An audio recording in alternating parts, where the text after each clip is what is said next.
Stop drinking water the way you've been doing it your entire life, because if you're over 60 and you keep waking up 2, 3, or even 4 times every night just to rush to the bathroom, the issue is almost never how much water you're drinking.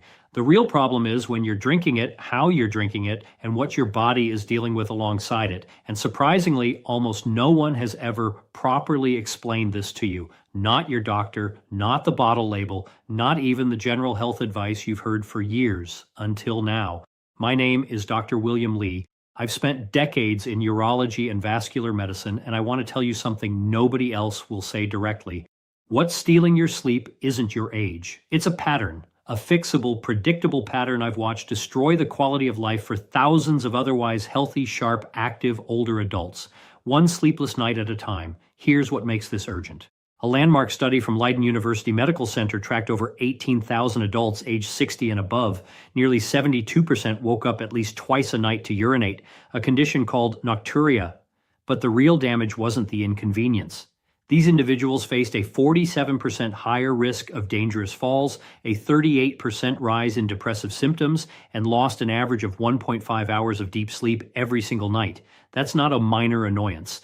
That's your health quietly eroding while you sleep. But here's what that study didn't tell you, and what I'm going to tell you today. There are 6 specific hydration mistakes that almost every person over 60 makes without knowing it. Fix them, and the nights change dramatically. Before we dive in, how old are you and how many times are you getting up at night right now? Drop it in the comments. I read every single one, and your answer genuinely shapes what I create next. We're starting at number 6 and working up to number 1. And I'll warn you now, number 2 involves something most health-conscious seniors do every single morning thinking it's helping them. It's not. It may be the very thing waking them up at 2 a.m. Number 6, the front-loading failure. Here's the pattern I see constantly. Wake up, barely drink anything, drift through the day, mildly dehydrated without realizing it. Then dinner arrives, or the evening sets in, and suddenly the body screams for fluid. So you drink. A lot. All at once. And then you wonder why you're wide awake at midnight. This isn't a willpower problem, it's a biology problem. After around age 65, kidney filtration efficiency drops by 30 to 40%. The medical term is glomerular decline. Think of it like a highway that used to handle rush hour traffic smoothly. Now it's down to 1 lane.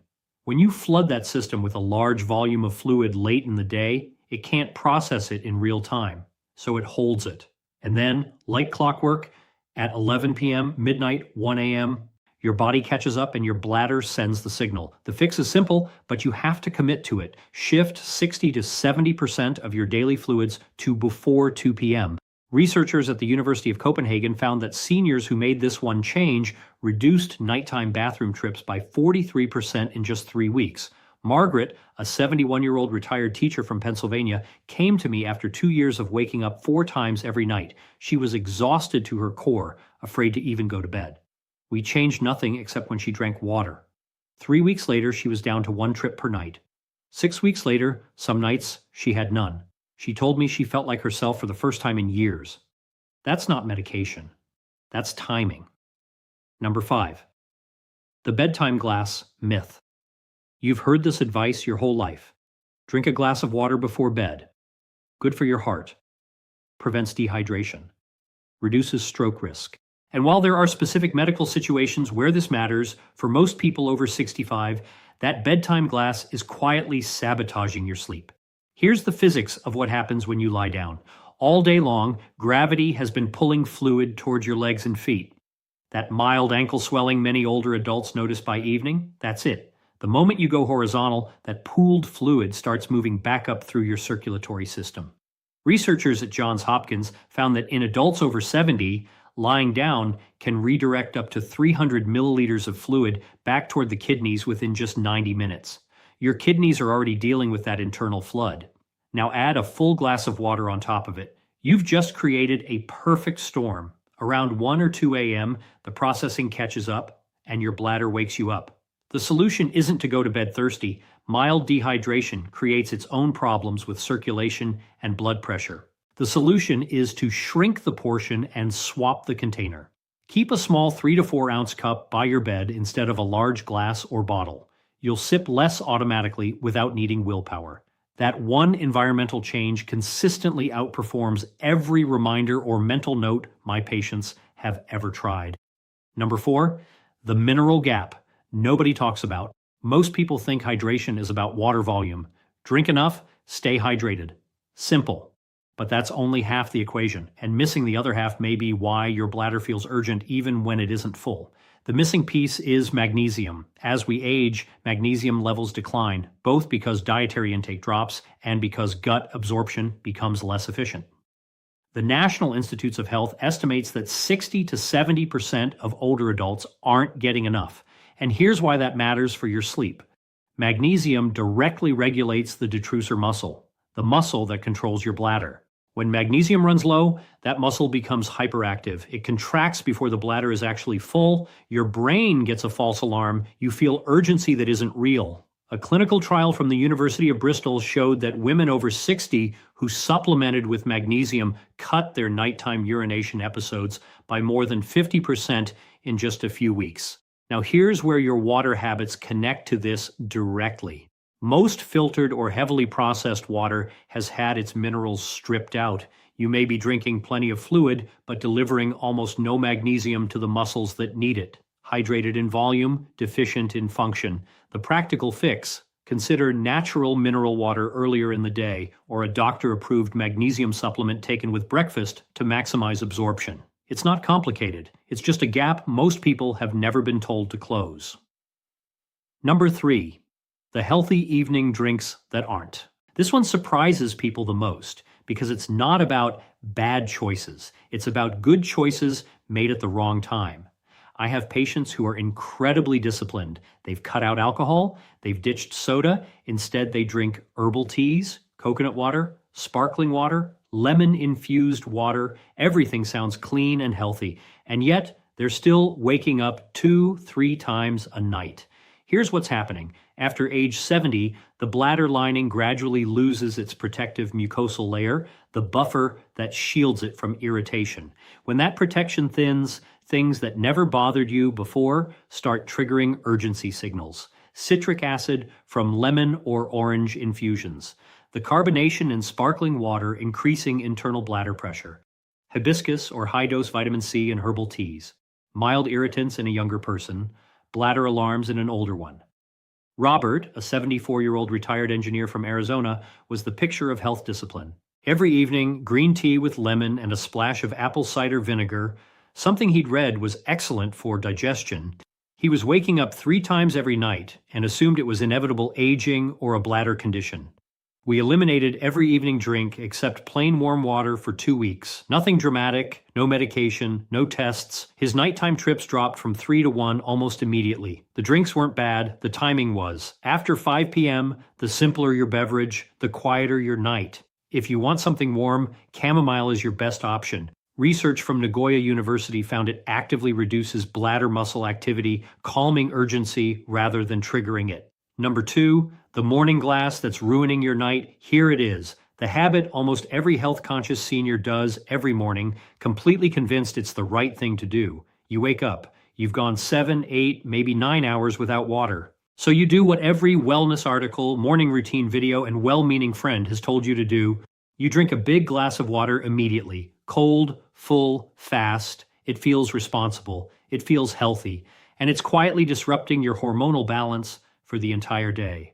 When you drink a large amount of cold water rapidly, your blood becomes suddenly diluted.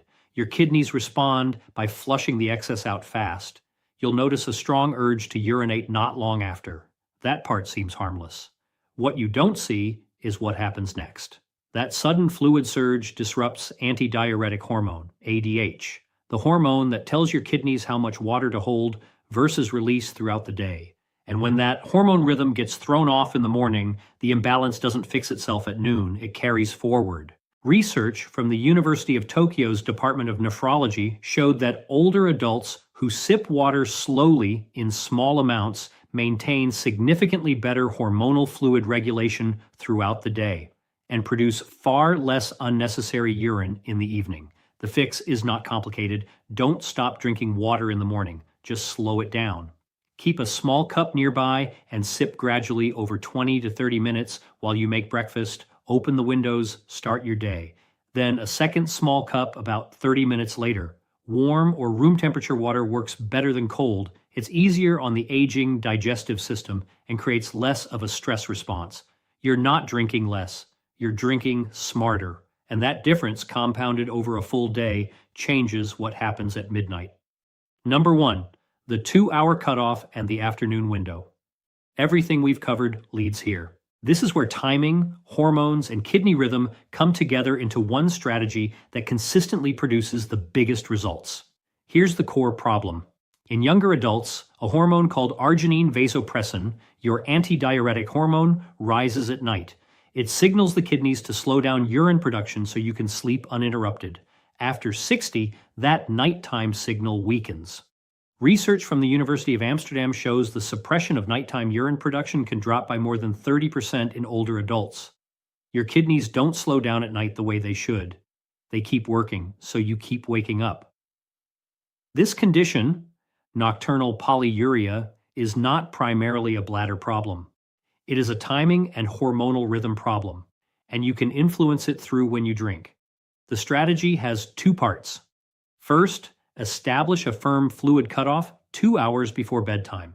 Bed at 10 p.m. means your last meaningful drink is at 8 p.m., and even then, just small sips. Second, and this is the part most people miss, shift a larger portion of your hydration to the afternoon window between 1 p.m. and 5 p.m.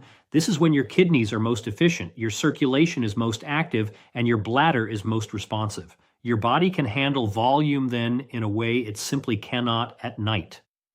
A study published in the journal Neurology and Urodynamics found that older adults who placed roughly 40% of their daily fluid intake in this afternoon window, combined with an evening cutoff, reduced nighttime urination by more than 60% within 1 month.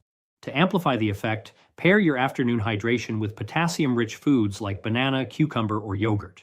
Potassium works with sodium and water at the cellular level to stabilize fluid distribution, reducing the fluid shifts that reach your kidneys at night.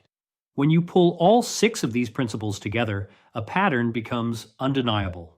Waking up at night isn't random, it isn't just aging. It's a rhythm that got disrupted, and by timing habits, mineral gaps, evening irritants, and morning mistakes that nobody ever pointed out to you.